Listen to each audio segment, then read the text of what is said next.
ওমা আদরাকা মাল হুতামা, আল্লাহ বলছে বন্ধু হুতামা নামক জাহান্নামের আগুন কেমন জানেন? তো নবীজিকে আল্লাহ বলছে নারুল্লাহিল মুকাদা।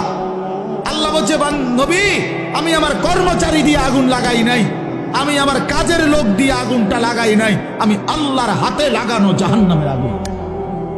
এই আগুন আমি লাগাই দিছি, নারুল্লাহ আমার হাতে জ্বালানো আগুন। আল্লাতী তাত্তালিউ আলাল আফইদা, আল্লাহ বলে বন্ধু জাহান্নামের আগুনের প্রথম ফোঁটা, প্রথম স্পর্শ যখন জাহান্নামের আগুনের লাগবে, ছুঁইবে, সাথে সাথে নাফরমানের পুরা দেহ, ভিতরের সমস্ত অঙ্গ প্রত্যঙ্গ, কলজা সুদ্ধা একই মুহূর্তে জ্বালায়া ফেলবে। দুনিয়ার আগুন কখনোই এভাবে জ্বলে না।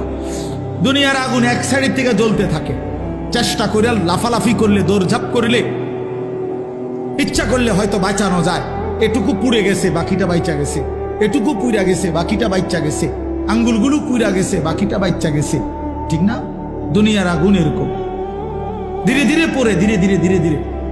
কিন্তু আল্লাহর কসম, আল্লাহ কোরআনে বলছে জাহান্নামের আগুন যখন প্রথম সেকেন্ড স্পর্শ করবে, কলজা সুদ্ধা ভেতর বাহির পুরাটা একসাথে প্রথম মুহূর্তেই জ্বালায় ফেলবে। লাভ দিবেন, দৌড়াবেন না, ইন্নাহা আলাইহিম মুসাদা ফি আমাদিম মুমাদ্দাদা। আল্লাহ বলেন আগে জাহান্নামের মোটা খুঁটিতে বান দেওয়া হবে, এরপরে আগুন জ্বালানো। হ্যাঁ, এটা কোরআন শরীফের আয়াত।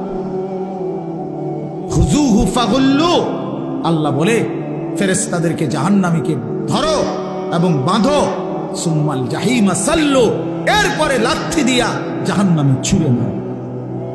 কোরআন শরীফের আয়াত। খামখেয়ালি করেন না ছেলেরা, খামখেয়ালি করেন না।